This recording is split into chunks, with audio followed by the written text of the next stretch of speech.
right, give me 1 sec to make sure streaming's working here. All right, there we go. So this is Python lecture number 3.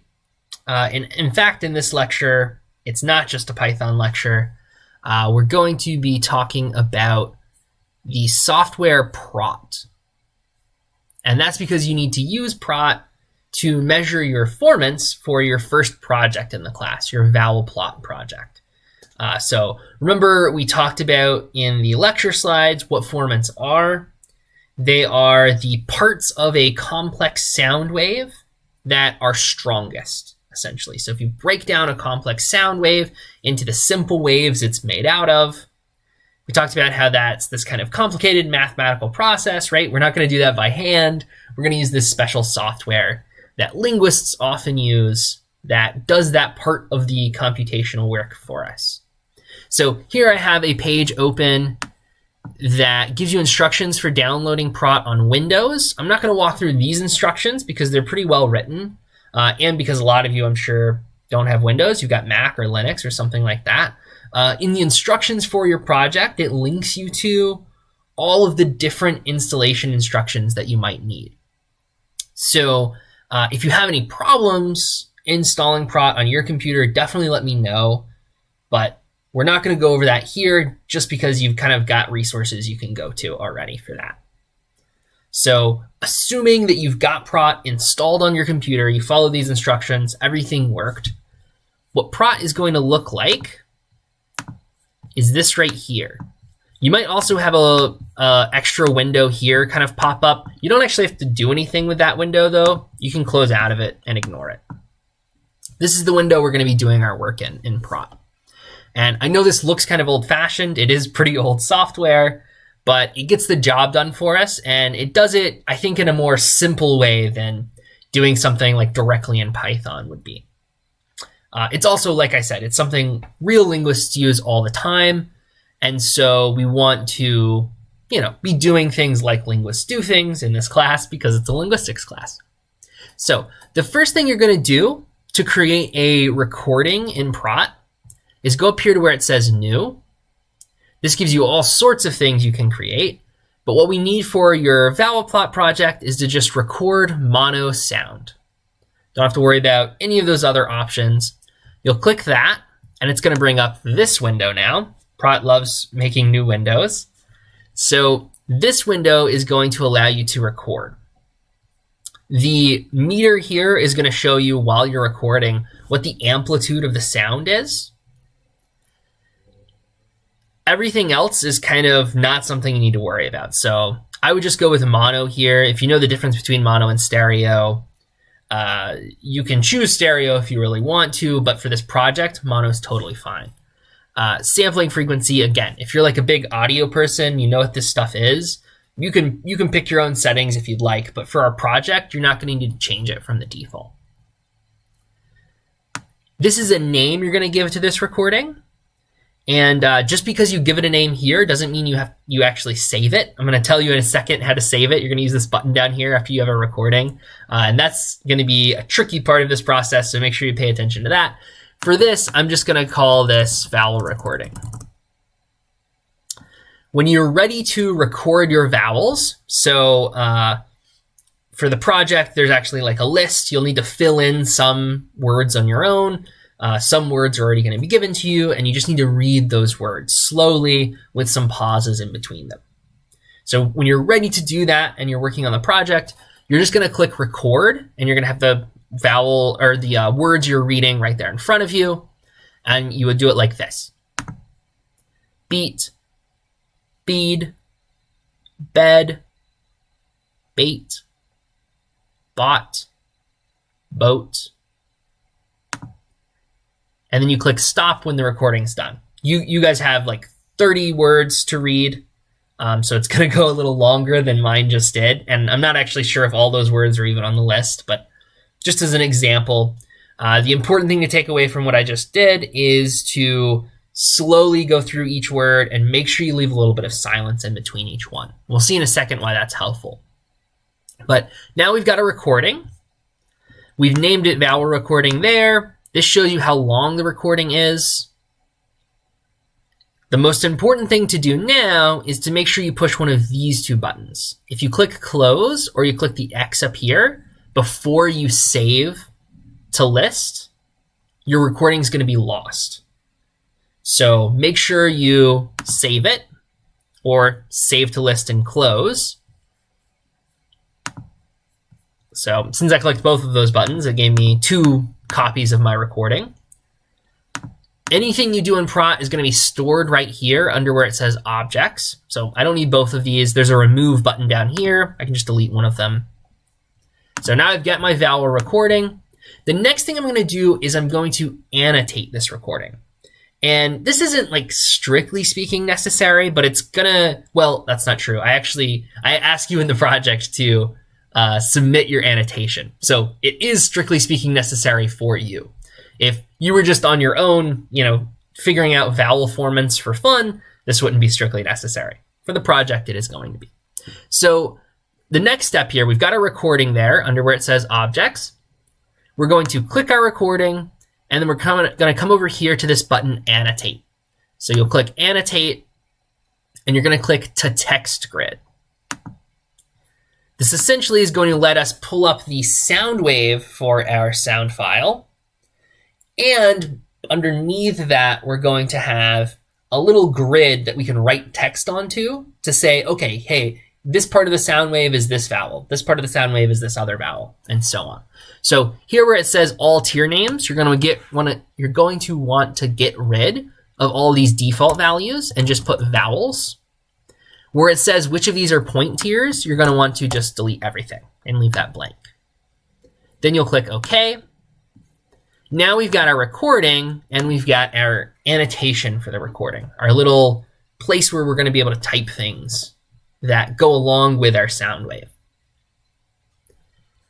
The other thing you'll want handy before you start this process is just an empty notepad file. If you use Mac, I forget what Mac calls notepad, but the thing that creates just plain text files. So when I save this, it's just going to be .txt. So if we've got this handy, then we are ready to open these up. So what I'm going to do is I'm going to click my recording again, and then I'm going to hold down the Shift key. Then I'm going to click the text grid. So you might be used to doing that to select like multiple files or multiple cells in a spreadsheet or something like that, but just click on the first thing you want, hold down Shift, click on the second thing you want. Once we have them both selected, we've got a unique set of buttons over here. The button we need to push is View and Edit. So we'll click that, and I'm just going to make this full screen. So what we've got here, up and along the top, is the sound wave. So this is when it's higher, that means I was louder. When it's lower, that means I was quieter. We're going to zoom in a bit. Down here in the bottom left are your buttons for zooming in Praat. And they're not super intuitive. So there's an in and an out. That makes sense. But then there's also an all button, which will zoom you all the way out so you can see the full recording, which is where we're at right now. And there's a back button, which takes you to the previous zoom settings you had. My favorite button to use here, SEL, will zoom you into a selection. So if you click up here on the sound wave, you can move this little cursor line around. And if you hold down your click, you can actually select a section of the recording. Once you do that, if you hit this selection button, it'll zoom you into that selection specifically. So I can go back to the full view here by clicking the back button. The all button would have taken me there as well. You can make your selection as big as you want and hit that selection button, and you'll kind of just zoom into however much you selected. So here we've got 2 different words I said there in the recording. If we want to play the words, we select them like I was doing before when I needed to zoom in. And this rectangle down here that lines up with our selection, if you click that, it'll play whatever you selected. Beat, beat. So that's where I say beat. Again, this is the sound wave, just showing the amplitude of the airwaves that I physically made with my vocal tract. Down here, this is showing us those component sine waves. So we looked at this in the slides in class for a kind of brief second. We looked at a figure like this in class for a brief second. But what this is showing you is how intense each sine wave is at each frequency. So some frequencies don't even always have sine waves. Where you see white, that means there wasn't a component frequency a component sine wave at that frequency at that period in time, right? That's what this white here means.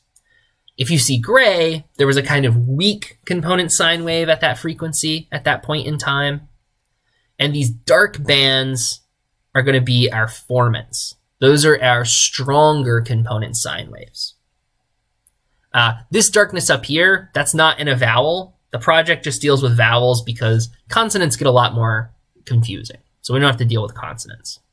So let's zoom into just this word beat. Beat, beat.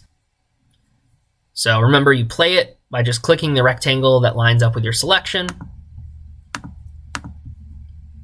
This part of beat here is a consonant. It's the T at the end.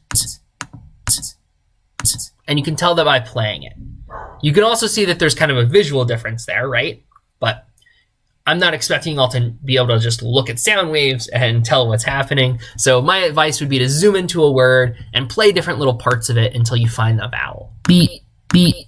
You'll eventually get pretty good at finding them. Beat, beat.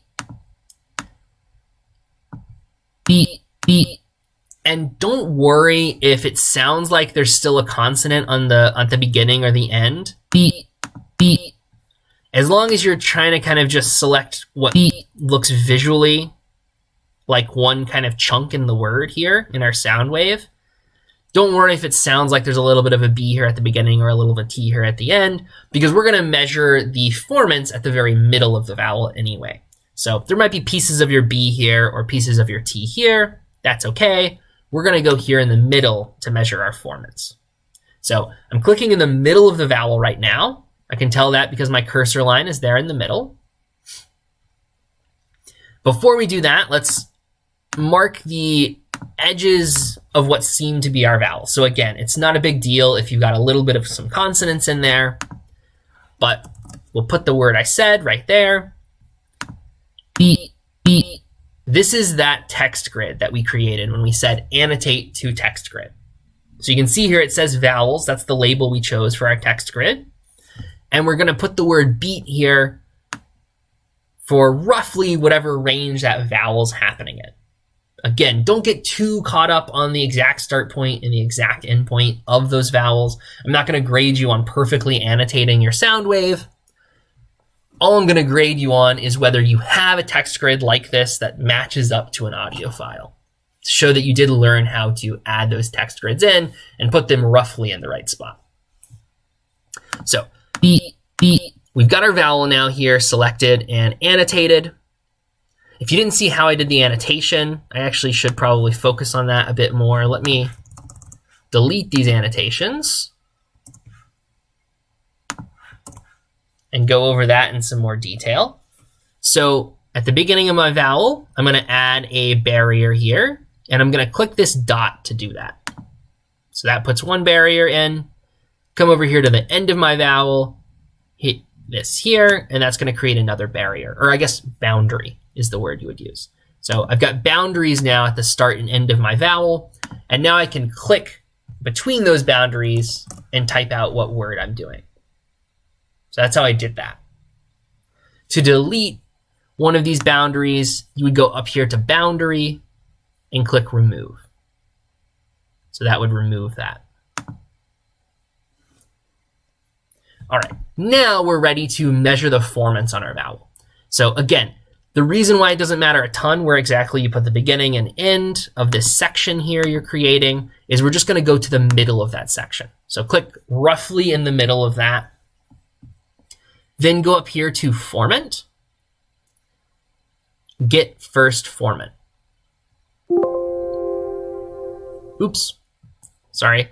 First you have to go to formant, show formants. And now it's marking with red dotted lines where it thinks the formants are in your sound wave. So now you can go to formant, get first formant, and it's giving you a number here. This number represents the frequency of one of those strong component sine waves, remember that the first formant is one of those important ones for deciding what vowel or what a vowel's quality is. So what we're going to do is we're going to take this first formant value, copy it, open that text file we got ready earlier, type in beat, a tab, and then paste this right here. So that's our first formant. We're going to come back here to Praat, close out of that window, go back to the middle of our vowel here, and get our second formant. Same menu here that we got our first formant from. Copy and paste this value into our text file. Again, we're separating each thing here in our text file with tabs. Paste that here and start a new line for the next word. So now we've got the word beat showing us what word we've recorded, then the vowel for that word's first formant and the vowel for that word's second formant. On our next line, we'll go over to our next word. So I can zoom out a bit to try and find that. Here's our second word. I'll select it, hit the select button to zoom into my selection. Bead, bead. So this is the word bead. If we kind of play around here, we can see that our vowel is right here. So we will annotate our start and end of the vowel. Again, you kind of hear a little bit of a B there, not a huge deal. We'll put the word bead, go to the middle of our vowel here, go up to formant, get first formant, copy and paste this over to our text file, put bead, tab, first formant value, get the second formant, copy and paste that, go to our text file, tab, paste the value for our second formant, and go to the next line. And you'll continue doing this for all of the 30 words on the list that you recorded. So I know that'll be a little tedious, but that in and of itself is actually some pretty good practice for computational linguistics, because data annotation ends up being something that many computational linguists spend a lot of time on. And it is a tedious task, but it's something that is good to kind of get in the hang of. So then you'll just save this notepad document as a .txt document somewhere on your computer that's easy to find. So let me do that myself here. Ignore this. Let's just find somewhere to put it. We'll put it in my desktop. And we'll name it example data.txt. So that's what you'll do once you're done recording all of your words, F1 and F2 values. Once you've got them all, each in a row, that lists the name of the word, the first formant, and the second formant. All right, so now I'm done here with Praat, so I can close out of the edit window. That doesn't make anything go away yet, so I can still click view and edit, and my beat and bead annotations are still there. My other vowels in the recording are still there as well. What you do need to make sure is that you don't close out of this window quite yet. So we saved our text file. That's one of the things you'll need to submit for this assignment. What we also need to do is to save our recording and our text grid. So our recording here is going to get saved by clicking it, going up to save, and doing save as wave file. So that's a kind of audio file. You'll save that. If this file ends up being too big for you to upload when you submit the assignment, just email it to me. That's totally okay. So same kind of thing here. I will just save this to my desktop.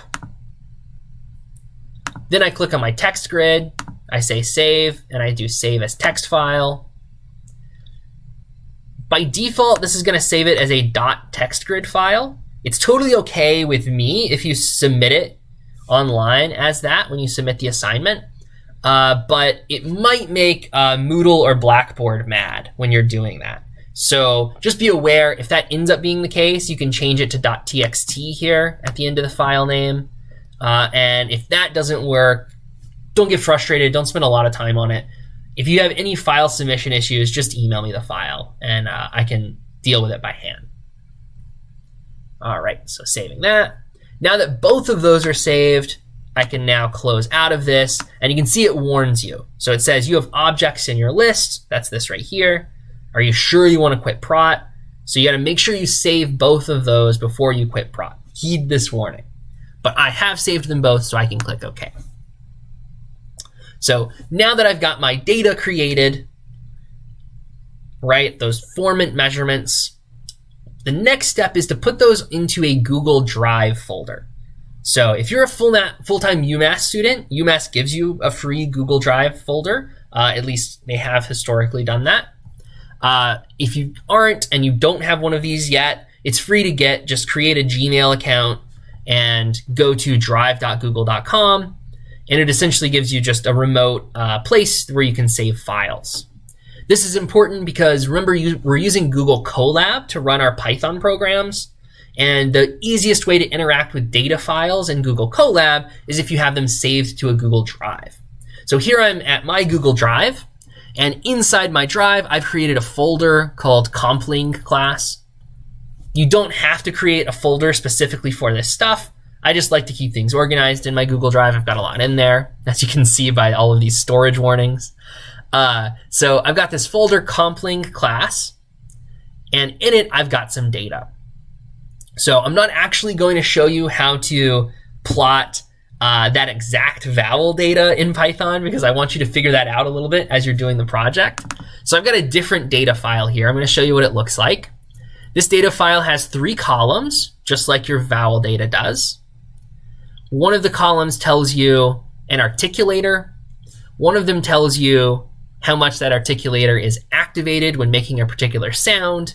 And the other is a label for the sounds. So I've got 3 sounds being said here by a speaker, and I've measured their articulators to show how active the tongue or the lips or the velum or the glottis is when they're making either sound 1, sound 2, or sound 3. So this isn't real data, it's all pretend, right? But I just wanted to use something that was relevant to what we've been learning, right? So remember the gestural phonology slide we had in the first physics lecture. It numerically represented sounds by showing what the tongue was doing during that sound, what the lips were doing, what the velum was doing, and what the glottis was doing. So this is meant to be the kind of data file you'd have if you were representing sounds that way for some computational linguistics task. So I've got this in my Google Drive, right, in this folder called compling class. If you were to be uploading your vowel data to Google Drive, that's super easy. You can either click up here and do, let's see here. Go over here to this new button, and you can say File Upload. Go find that file where you saved your formant measurements and upload them to this particular folder on your Google Drive. You can also drag it from a folder into here if that's the way you prefer to do it. Whatever gets it here so that Colab can go access it is going to work. So now let's hop over to Colab. So I know in the previous Python lectures, I've kind of built things up slowly over time and kind of coded right in front of you. But right now, I'm going to have to just show you a big chunk of code and walk through it because there's a lot to teach here, and I want to make sure I don't forget anything. So I've got it all there right now, I know for sure, and I'm going to walk us through it one line at a time. Don't get overwhelmed. I'll explain everything as we go.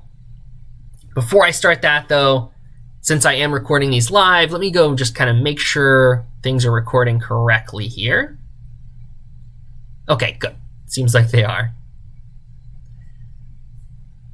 All right, so we are here in Google Colab. The first 2 lines of code, you can just copy directly into the program you're going to be doing for this project. So what's happening here when you say from something, import something, is it's going and looking at a piece of software that Google already has installed on the computer that's running this Python program. So when we use Google Colab, we're not running the Python programs actually on our computer. Google's letting us borrow one of their computers for a little bit. So they already have lots of good, helpful software installed on that computer. One of those is this software, Google.Colab, that's going to help us use files in our Google Drive. So from Google.Colab, import drive is telling Python that we're going to be interacting with our Google Drive.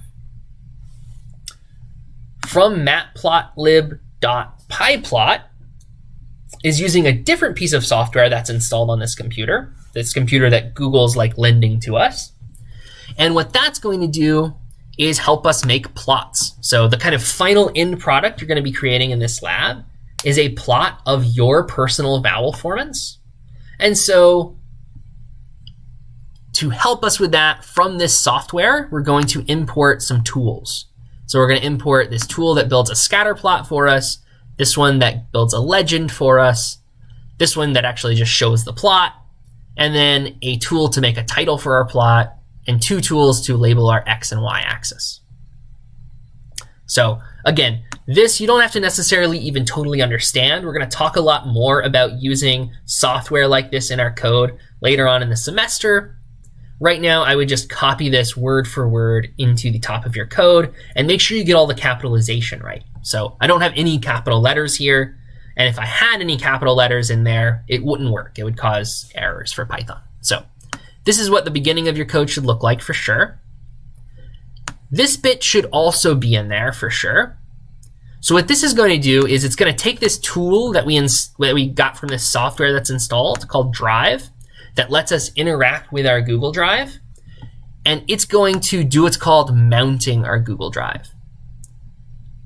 All that's going to do is when you actually run the code, let's do this. I'm going to very briefly delete all of the other stuff. Don't worry about that. And we're going to run just this. So you can see what it looks like when I mount my Google Drive. So what's going to happen is it makes a window pop up that says, hey, are you going to let this Python program look at your Google Drive files? You'll want to click Connect to Google Drive. It's going to come up with another window that has you choose what Google account you want to use. So make sure you choose the same Google account as you used to save your data file on Google Drive. So I click that account, I click Allow. It comes back here and closes that window automatically. And now my Python program has access to the files in my Google Drive. It takes a little while for it to kind of connect. But once it's connected, you're good to go. So that's what that does there. That drive.mount is going to connect my Python program with my Google Drive. This next line of code is something you use anytime you want to open a file in Python. At least it's the simplest way to open a file in Python. You're going to name your file. So I just name it input file. This name is totally arbitrary. You can name it whatever you want, as long as you follow the same rules that we talked about when we talked about variable names. So it needs to be either letters, underscores, or numbers, and the first character has to be a letter. So you give it a name, then you say equals, and then you say open, and you do parentheses. Inside of these parentheses, you need to tell the Python program where to find your data file. So you're always going to have this part, right? Every Google Drive looks the same there. So you'll have /content, /G drive, /my drive. And again, capitalization here matters. So make sure you get all of those capital and lowercase letters correct, and make sure you've got a space between my and drive. Then, if you just put the file in your Google Drive and you didn't put it in a folder like I did, you would just put the name of the file right after that / after my drive. So in my case, my file is called exampledata.txt. So if I didn't have a folder, this is what I would do. But since I do have my file in a folder, you put the folder name, / and then the file name. So what this line of code is going to do is it's going to connect Python to the actual actual specific file that I want my Python program to read in. So this connects me to my Google Drive. This connects me to the actual file in my Google Drive. Next up, we've got some lists I'm creating. So remember what a list is. It's a collection of data. And to create a list, you give it a name, same rules that I just went over up above, and you say equals, and you have square brackets. If I already knew what I wanted to put in the list, I would go ahead and put that inside of my square brackets. But I actually don't know what I want to put in there yet because I'm about to start reading my file. So what I'm doing right now is I'm just creating empty lists that are going to correspond to different parts of that data file I showed you a second ago. So again, I know I'm not using the same kind of data you're going to have for the project because I kind of want to make sure y'all understand how to figure that out on your own. But the data I have here has these different articulators. And for each articulator, I've got 3 scores and 3 word numbers. So if we look back over here to my code, for each articulator, I'm creating a list of scores. And then for each articulator, I'm creating a list of numbers, those 1, 2, 3s. So tongue, lips, velum, glottis, scores, and numbers. Then what you do when you want to start stepping through the file that you're now connected to in your Python program, the way we're going to do this is right here. And if you're like a big Python person, you already know a lot of stuff about Python. You probably know better ways of reading in files than this. This is sort of the simpler way. If that's the case, feel free to do that. And in general in this class, if you are a Python whiz, don't feel like you have to be like held back by the stuff I'm doing here.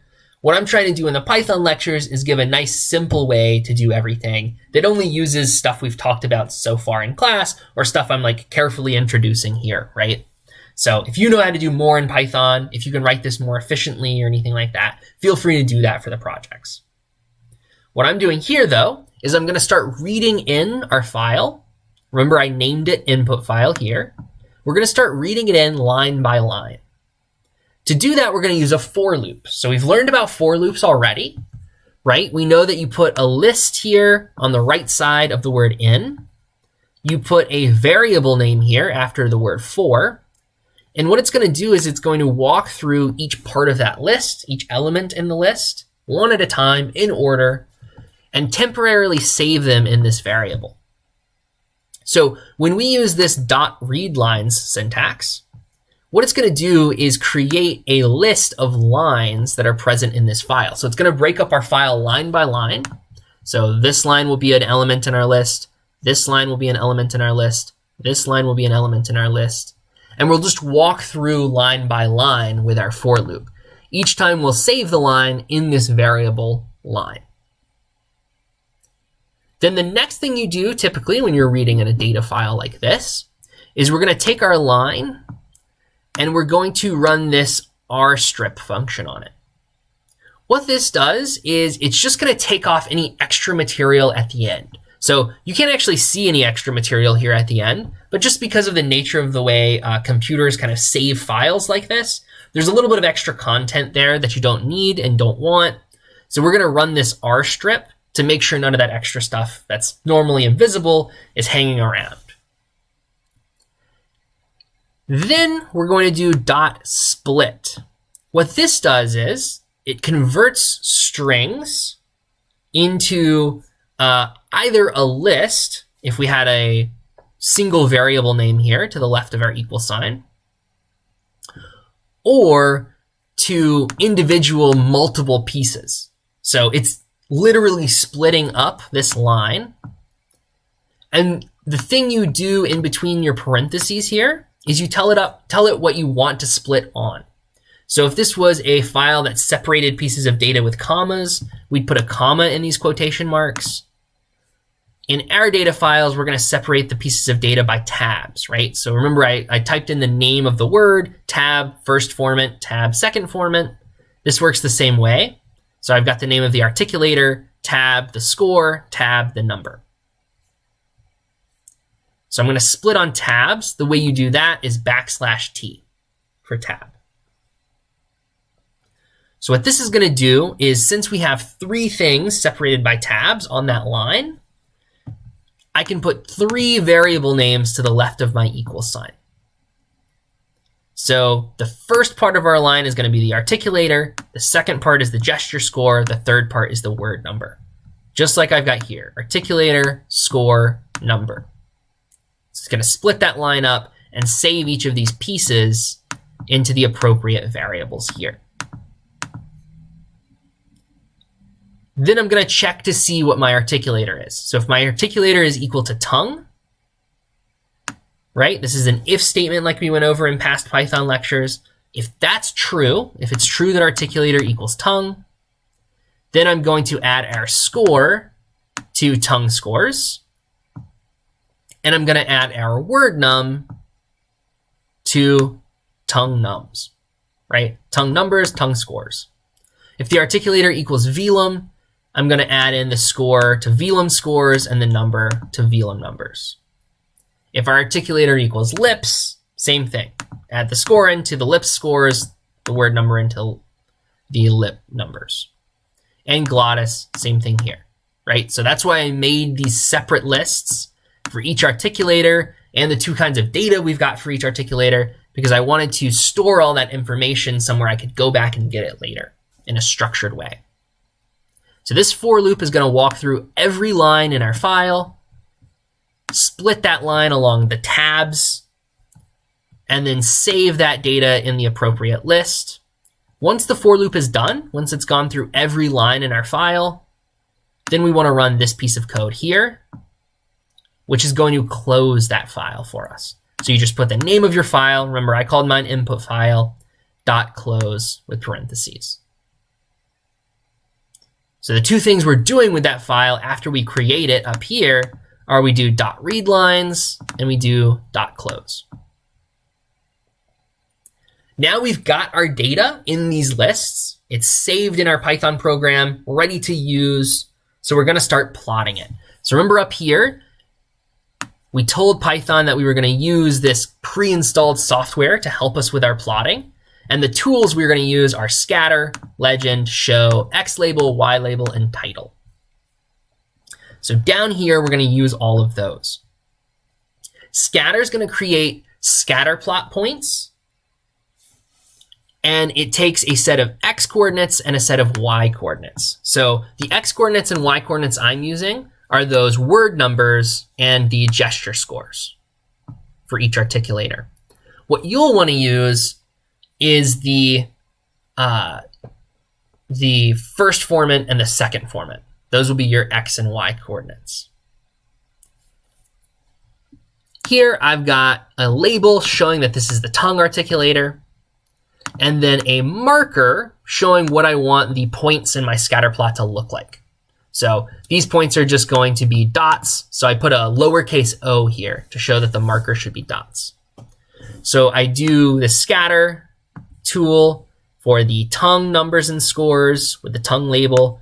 I do it for the lips, for the velum, and for the glottis. That's going to create my scatter plot points. Next, I do legend, and I don't have to put anything special into legend. It's just going to make the legend for me based off of these labels I gave it. Then I give a label to my x-axis. So in my case, it's word number. In your case, it would be F1. I give a label to my y-axis. In my case, it's gesture score. In your case, it would be F2. And then I do show.